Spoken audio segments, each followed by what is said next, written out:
you feeling about the race? To be honest, I'm pretty stressed out, quite nervous.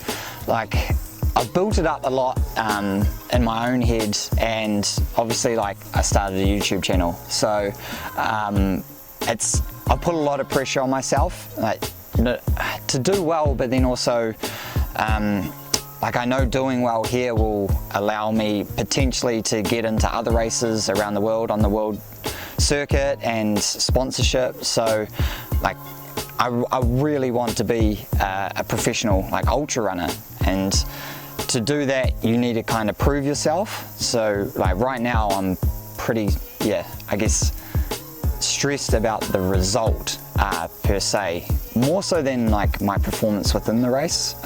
Just what I'd hate to happen would be to have my best race but then still get my ass kicked by the front guys, which, you know, they're the best in the world here.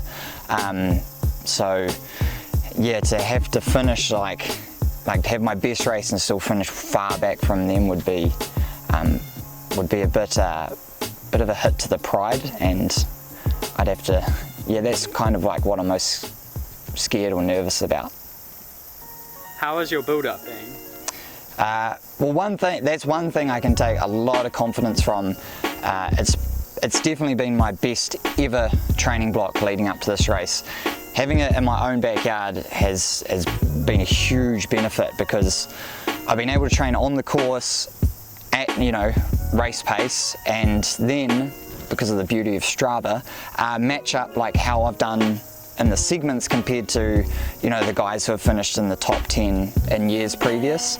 And so, you know, I did a 60k run, which I did a video on the course, and measured up really well. You know, like, obviously it's just Strava, not everyone's on it, but I would have been, you know, maybe eked into the top 5, definitely top 10. So like that gives me a lot of confidence. I had a great run that day, and that was within training. And then Tussock Traverse, I was 5th there, 12 minutes back on the winner, who's, you know, a 2:20 marathoner, and that, you know, that was well within my capabilities. I did a personal best, you know, 15:40 5k on the track, so it's all gone really well, and I know the course sort of off by heart.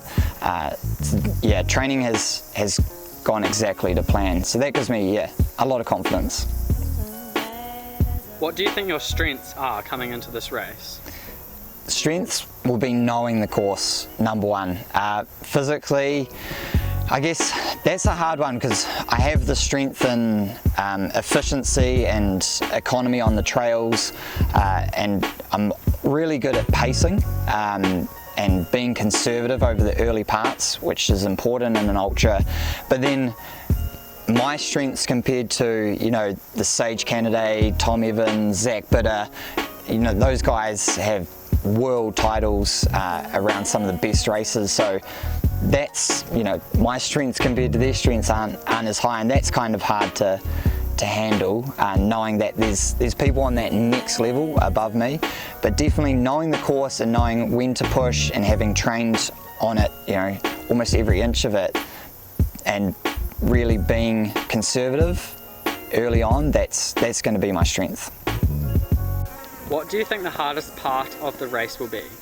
Well, there's kind of the hardest part of the race, and then the hardest part of the course. The hardest part of the race, it's an ultra, it's 100 Ks, is always the final, you know, 20 Ks, maybe more, depends how your day is going. And like the course, we've got the section called East Nokotina, which leads into Western Nokotina. And that is the most technical, and it's the hilliest part of the course. But on the, you know, if you just look at the profile map, I went running with Tom Evans, who's one of the professionals come over from Great Britain.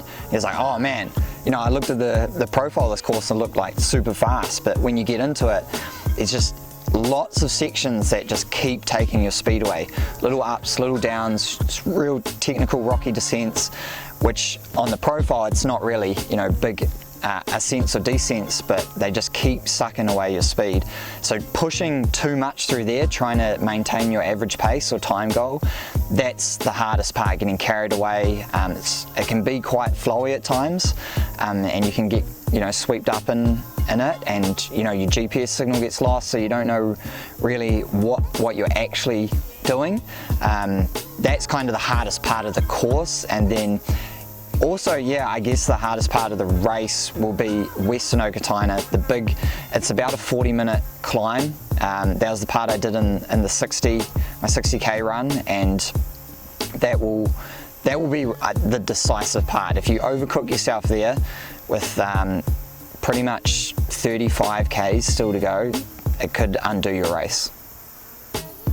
What do you think your goals are in this race? My goal is to get the best out of myself. I mean, I would love to get top 5. I think, cresting on that 5th place would be probably the absolute limit of my abilities within this field, assuming everyone sort of races to their potential. Sometimes that doesn't happen.